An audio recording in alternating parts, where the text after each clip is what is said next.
Every single person has a story. Every single person has the ability to be an advocate because we already are.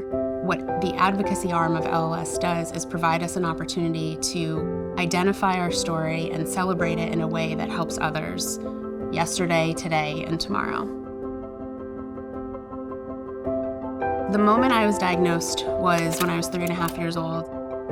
He sat me down and he said, "We figured out why your blood count has been getting so low over the course of time." We went to the emergency room, they did a blood draw, and all of a sudden the conversation changed. He said, "But you have multiple myeloma." I remember the doctor telling me specifically, "You'll lead a normal life. You take this pill every day for the rest of your life." When I got diagnosed, I called my brother and sister because I knew right away there are going to be financial issues. No one should be struggling with a cancer diagnosis and a financial crisis. Cancer is enough of a crisis. I skipped a few mortgage payments, skipped a few electric bills. I've had foreclosure notices on my house. I've had the power turned off. I was immediately put on a treatment protocol and started chemotherapy. I don't really remember the day-to-day or it being this odd thing that I was going through. I was just a kid and cancer was part of my childhood. LLS has been part of my family basically since the moment I was diagnosed, and it's been a resource to us. And so my life has been in large part dedicated to giving back to LLS as an adult so that I can continue to forward our mission. The mission of LLS, very simply, is to find new treatments and cures for patients with blood cancer.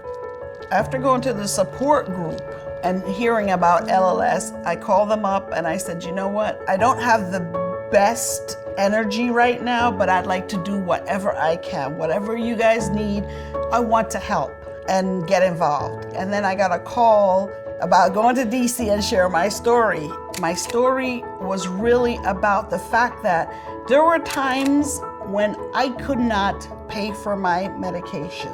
What I say to a lot of people when I meet them, I say, listen, the people in DC who make the decisions, they are not walking the walk, we are. And the only way that we can help ourselves is by letting them know what we want. I got asked to be involved in the advocacy program as they were working on coming up with legislation that treated the oral chemotherapies just like an intravenous chemotherapy. It was called oral parity. Just because I got my chemotherapy by taking a pill every day, I shouldn't be financially penalized by the insurance company. So I joined other survivors in going to Harrisburg several times a year. Pennsylvania finally saw the light. Since the law passed in Pennsylvania, my copay is now $0. So I am extremely fortunate. What makes me most optimistic is that I think that patients are becoming educated and becoming their own advocates. My goal in advocacy is to make big changes. This is my life's mission. LLS has a way for you to give back and make an impact. It can be small, it can be large, and advocacy is a great way to start. I think that it can fill people with a hope where the current state of our healthcare system can sometimes be so overwhelming that people feel hopeless. Not everybody's comfortable in their survivor shoes.